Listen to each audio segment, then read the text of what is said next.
अस्सलाम वालेकुम, this is Umaina Basit from ocean of knowledge. तो आज हम कर रहे हैं मैथ 10 का यूनिट नंबर 7 की रिव्यू एक्सरसाइज 7। ये जो चैप्टर है इसका नाम है इंट्रोडक्शन टू ट्रिग्नोमेट्री और इस चैप्टर का हम लेक्चर 9 कर रहे हैं। तो MCQs क्वेश्चन नंबर 1 हम कर चुके हैं। तो क्वेश्चन नंबर 2 है शॉर्ट क्वेश्चन। ये दो नंबर के क्वेश्चन आते हैं पेपर में। तो क्वेश्चन नंबर 2 का फर्स्ट पार्ट है angle. What is angle? Angle क्या होता है? मैंने 2 डेफिनेशन लिखी हैं। इन 2 डेफिनेशन में से कोई भी डेफिनेशन आप लिख लो। An angle is defined as union of 2 non collinear rays. Rays क्या होते हैं? देखें, यहाँ पे एक पॉइंट होता है और यहाँ से एक रे जा रही होती है और इसी पॉइंट से एक दूसरी रे जाती है। ये फर्स्ट रे है, ये सेकंड रे है। कॉमन पॉइंट्स है तो इनके दरमियान जो एंगल बन रहा है वो एंगल होता है। तो यही बात हमने इंग्लिश में अपनी टूटी फूटी इंग्लिश में लिख लेनी है। आप इसको रट्टा ना लगाओ, आप कॉन्सेप्ट को समझो और अपने अल्फाजों में लिखो। जो दूसरी डेफिनेशन लिखी है वो तो मैंने बिल्कुल ही छोटी सी लिखी है। सिर्फ ये आपके पास कॉन्सेप्ट आपके माइंड में हो तो आप ये लिख सकते हो। 2 रेज, देखें 2 rays with a common starting point form an angle. कितनी सिंपल सी बात है। अगर ये डायग्राम आपके माइंड में है तो आप ये डेफिनेशन खुद से लिख सकते हो। तो आप ये डायग्राम भी बना लो और ये डेफिनेशन लिख लो, तो आपको कुछ याद करने की ज़रूरत नहीं है। इतनी इंग्लिश सबको आती है, मुझे पता है, क्योंकि जो चेक करने वाला है उसने आपकी ग्रामर स्पेलिंग चेक नहीं करने, उसने जस्ट ये देखना है कि आपका कॉन्सेप्ट क्लियर है या नहीं। तो आप ये माइंड में रखो, इस डायग्राम को बनाओ। और क्या है, इस डायग्राम को देखिए क्या पता चल रहा है। 2 रेज हैं, 2 रेज स्टार्टिंग पॉइंट सेम है और क्या बनाता है? एंगल बनाते हैं। 2 rays with a common starting point form an angle. ऊपर वाली डेफिनेशन लिखना चाहो तो वो भी लिख सकते हो। An angle is defined as, यहाँ तक तो वैसे ही बहुत आसान होता है। जो डेफिनेशन वो कहे, what is angle, what is diagram is defined as angle is defined as. कोई भी डेफिनेशन कहे वो लफ्ज लिख के इज डिफाइंड एज तक तो आपने वैसे ही लिख लेना होता है। उसके बाद है यूनियन ऑफ 2 नॉन कोलिनियर। जाहिर बात है 2 रेज हैं तो वो नॉन कोलिनियर ही होंगे। वो अलग सिमत में जा रही है और ये अलग सिमत में जा रही है। तो non collinear rays, 2 non collinear rays का जो यूनियन है with same common end point, ये सेम कॉमन एंड पॉइंट है। 2 नॉन कोलिनियर रेज हैं, उनका जो यूनियन है, इनका यूनियन जो है वो एंगल डिफाइन करता है। बात समझ आ गई? तो आप ये डेफिनेशन लिखो या ये डेफिनेशन लिखो, दिस इज़ योर चॉइस। उसके बाद सेकंड डेफिनेशन है sexagesimal system of measurement of angle. तो ये तो डेफिनेशन याद करना बहुत ही आसान है। ये मैंने क्यों लिखा है? क्योंकि यही जो क्वेश्चन में लिखा हुआ है वही आपने आंसर में लिखना है। Sexagesimal system of measurement of angle is defined as, किस तरह एंगल डिफाइंड होता है? In degree, minutes and seconds. आपको पता है भाई, अब अपने माइंड में रखें कि जो डिग्री, मिनट्स और सेकंड्स में आंसर होता है उस सिस्टम को क्या कहते हैं? उस सिस्टम को कहते हैं सेक्साजेसिमल सिस्टम। ठीक है ना? तो ये मैंने ऐसे ही लिख दिया है। आप ऊपर वाला जो क्वेश्चन लिखा हुआ है उसी को पूरा लिखने के बाद आप लिखो एंगल मैयर्ड इन, किस में मैयर होता है? Measure in degree, minutes and seconds. वैसे आपको पता होना चाहिए कि 1 डिग्री किसके बराबर होता है? वो 60 मिनट्स के बराबर होता है। और 1 मिनट जो होता है वो तो आपको पहले ही पता होगा 60 सेकेंड्स के बराबर होता है। ठीक है, बात समझ आ गई? आगे थर्ड पार्ट है how many minutes are there in 2 right angles. Right angles कौन से होते हैं? ये जो परपेंडिकुलर होता है इसको राइट एंगल कहते हैं। हम इसको राइट एंगल ट्रायंगल क्यों कहते हैं? क्योंकि यहाँ पे वो 90 का एंगल बना रहा होता है। जो 90 का एंगल बना रहा हो, परपेंडिकुलर हो, उसको राइट एंगल कहते हैं। अब 2 90 के एंगल हैं तो यहाँ भी 90 का एंगल और यहाँ भी 90 का एंगल। अब 90 डिग्री होता है क्योंकि एंगल डिग्री में होता है, तो एंगल डिग्री में मेजर हो रहा है तो डिग्री में आंसर है 90 डिग्री। और हमने क्या करना है? हमने मिनट्स में डिग्री को कन्वर्ट करना है। 2 राइट एंगल्स हैं तो क्या है? 90 + 90 180 डिग्री। तो 180 डिग्री को आप क्या करोगे, आप 180, क्योंकि अभी मैंने बताया है कि 1 डिग्री में 60 मिनट्स होते हैं, क्योंकि डिग्री हमारे पास मौजूद है, हमने मिनट्स में कन्वर्ट करना है, तो हम 90 डिग्री को भी 60 से मल्टीप्लाई कर देंगे और 90 डिग्री को भी 60 से मल्टीप्लाई करके ऐड करेंगे, तो दो राइट एंगल्स हैं उनके मिनट्स आ जाएंगे। टोटल कितने मिनट्स हैं, मैंने जस्ट आंसर लिख दिया है, ये मिनट्स की अलामत है। 10,800 मिनट्स होंगे दो राइट एंगल्स में। तो 3 पार्ट आपके हो गए हैं। अब हम चलते हैं नेक्स्ट पार्ट की तरफ। तो क्वेश्चन नंबर 2 का 4th पार्ट है रेडियन। रेडियन क्या होता है, हम डेफिनेशन पढ़ने से पहले हम डायग्राम को समझते हैं। ये देखें, ये एक सर्कल है, सर्कल के बीच में यहाँ सेंटर है, ओ इसको कह देते हैं।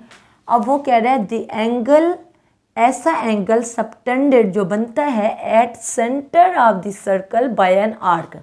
देखें, ये एक सर्कल बना हुआ है, आर्क अगर यहाँ से यहाँ तक कंसीडर कर लें, यहाँ से लेके यहाँ तक सेंटर के ऊपर एक आर्क बन रही है।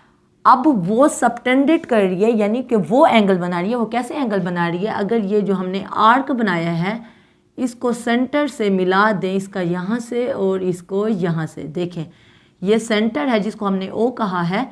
अब ये जो यहाँ से लेके यहाँ तक हमने आर्क बनाई है, उसको यहाँ से भी सेंटर से मिला दिया है और इधर से भी सेंटर को मिला दिया। अब यहाँ इन दोनों के बीच एंगल बन रहा है। अब ये एंगल किसने बनाया है, एंगल इस आर्क ने बनाया है, ये आर्क एंगल को बनाती है। अब यही बात हमने लिखी है, द एंगल, ऐसा एंगल सबटेंडेड जो बनता है eight center of the circle, circle के सेंटर पे जो बनता है, जो बाय एन आर्क, जो इस आर्क ने बनाया है, जो सेंटर के ऊपर थी, ठीक है। Whose length is equal to, अब यहाँ शर्त आ गई है, डायग्राम तो मैंने बना दी, अब वो शर्त कह रहा है उसकी जो लेंथ है, किसकी लेंथ है, ये जो आर्क की लेंथ है, यहाँ से लेके यहाँ तक। यहाँ मिसाल के तौर पे हम ए कह देते हैं इस पॉइंट को, और इस पॉइंट को हम बी कह देते हैं। तो ये जो लेंथ है, हुज लेंथ इज, ए से लेके बी तक जो आर्क है, यानी कि आर्क ए बी जो है, उसकी लेंथ किसके बराबर होनी चाहिए, whose length is equal to the radius of circle. Radius of circle क्या होता है, देख सेंटर से सर्कल तक जितना फासला है ये रेडियस होता है। वो यहाँ से यहाँ तक फासला हो या यहाँ से यहाँ तक फासला हो, इसको रेडियस कहते हैं। ऐसे ही है ना, शर्त ये है कि जो आर्क है ए बी वो किसके बराबर हो, रेडियस ऑफ सर्कल, सर्कल के रेडियस की लेंथ के बराबर हो, ठीक है ना। ये दोनों रेडियस हैं, ओ से ए हो या ओ से बी हो, दोनों रेडियस हैं सर्कल के, तो किसी लेंथ के बराबर हो। किसी लेंथ क्या, दोनों सेम लेंथ है, तो ए बी जो है आर्क है उसकी लेंथ बराबर हो radius of circle, is called 1 radian. अब जब अगर ये आर्क की लेंथ रेडियस के बराबर आएगी तो अब हम कहेंगे कि ये क्या है, ये 1 रेडियन है, ठीक है। बात समझ आ गई। अगर डायग्राम आपके माइंड में होगी तो आप ये सारी डेफिनेशन खुद लिख सकते हो। खुदा के वास्ते रट्टे मत लगाया करो, रट्टे लगाते हो, रट्टे तो लग जाते हैं, लेकिन जब आप पेपर देने जाते हो तब कंफ्यूज हो जाते हो, क्योंकि आपने समझा नहीं होता, सिर्फ रट्टा लगाया होता है, तो आप वहाँ जाके कंफ्यूज हो जाते हो और गलत मुलत लिख लेते हो। तो मैं ऐसा बिल्कुल नहीं चाहती। आप कॉन्सेप्ट लें, आप डायग्राम को माइंड में रखें, डायग्राम को माइंड में रखेंगे, कॉन्सेप्ट क्लियर होगा तो डेफिनेशन लिखना आपके लिए बहुत ही आसान होगा। ये आर्क ने एंगल बनाया ना, ये जो एंगल बनाया है वो इस आर्क ने बनाया है। अगर आर्क की लेंथ रेडियस ऑफ सर्कल के बराबर हो तो हम कहेंगे कि ये 1 रेडियन है। तो बस यही बात लिखी हुई है, the angle subtended at center of the circle by an arc whose length is equal to radius of circle is called 1 radian. बात समझ आ गई। उसके बाद 5th पार्ट है convert π/4 radian to degree measure. अब आपको पता होना चाहिए कि ये जो हमारे पास सर्कल होता है, ये जो पूरी रोटेशन होती है, तो वो किसके बराबर होती है। देखें, यहाँ से स्टार्ट होता है, 0 से स्टार्ट होता है यहाँ से, तो कहाँ तक जाता है, यहाँ 90 यहाँ हमारे पास 180, यहाँ हमारे पास 270 डिग्री और यहाँ 360 डिग्री कंप्लीट हो जाता है। ऐसे ही है ना एंटी क्लॉकवाइज। तो 180 डिग्री 2 पाई के बराबर है, तो वो 2 पाई के बराबर है और 360 डिग्री बराबर होता है 2 पाई रेडियंस के। ठीक है ना, 360 डिग्री 2 पाई रेडियंस के बराबर है और 180 डिग्री पाई रेडियंस के बराबर है। ये वैसे मैं आपका कॉन्सेप्ट बता रही हूँ। आप उनसे कहा π/4 रेडियंस को डिग्री में करना है, तो मैंने आपको डिग्री और रेडियंस का आपस में रिलेशन बता दिए कि वो आपस में उनका ताल्लुक क्या है। तो अब हमने रेडियंस में क्वेश्चन दिया हुआ है, हमने डिग्री में करना है। π/4 रेडियंस में है तो डिग्री में करने के लिए हमें क्या करना पड़ेगा, हमें 180 डिग्री ओवर पाई से मल्टीप्लाई करना पड़ेगा। हमने रेडियंस की जगह पे देखें, आप यहाँ भी देखें, रेडियंस यहाँ खड़ा रहे तो पाई उधर चला जाए तो 180 डिग्री ओवर पाई हो जाएगा ना, तो किसके बराबर आएगा, रेडियंस के। ठीक है ना, ये आप माइंड में रखें। तो रेडियन किसके बराबर हो गया, रेडियन की जगह पे हमने लिख दिया 180 डिग्री ओवर पाई यहाँ से। ठीक है ना, तो बस हमने पुट कर दिया, पाई से कट गया, 180 डिग्री को 4 से कट किया, तो हमारे पास 45 आंसर आ गया क्वेश्चन नंबर 2 के 5th पार्ट का। इसी तरह 6 पार्ट में है, डिग्री में है, इसका बिल्कुल उल्टा है, डिग्री में है और हमने रेडियंस में करना है। तो बस 15 डिग्री दी हुई है तो डिग्री को हमने रेडियंस में करना है। तो रेडियंस में करने के लिए इसका बिल्कुल उल्टा, यहाँ 180 डिग्री ओवर पाई से मल्टीप्लाई किया था, यहाँ इसका उल्टा हो जाएगा, पाई ऊपर आ जाएगा और 180 डिग्री नीचे आ जाएगा। पाई ओवर 180 डिग्री से मल्टीप्लाई करेंगे तो 15 180 से कट होगा, तो यहाँ आ जाएगा π/12 रेडियंस। बात समझ आ गई।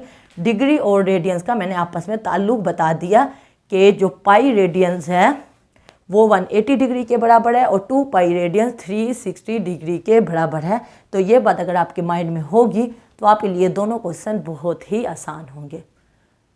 तो क्वेश्चन नंबर 2 के 6 पार्ट मैंने आपको करवा दिए हैं। उम्मीद है आज का लेक्चर आपको पसंद आया होगा। मैंने बड़ी डिटेल से आपको कॉन्सेप्ट देने की कोशिश की है, उसके बावजूद कोई कन्फ्यूजन हो, कोई मसला हो, कोई बात समझ ना आई हो तो आप नीचे कमेंट में पूछना, इंशाल्लाह मैं नेक्स्ट क्लास में या कमेंट बॉक्स में उसका डेफिनेटली जवाब दे दूँगी। तो अगर आप मेरे चैनल पे नए हैं तो प्लीज़ मेरे चैनल को ज़रूर सब्सक्राइब करें और अगर आपको मेरी वीडियो थोड़ी सी भी इंफॉर्मेटिव लगी है तो मेरी वीडियो को ज़रूर लाइक करें। तो फिर मिलेंगे नए लेक्चर के साथ। अल्लाह हाफिज़।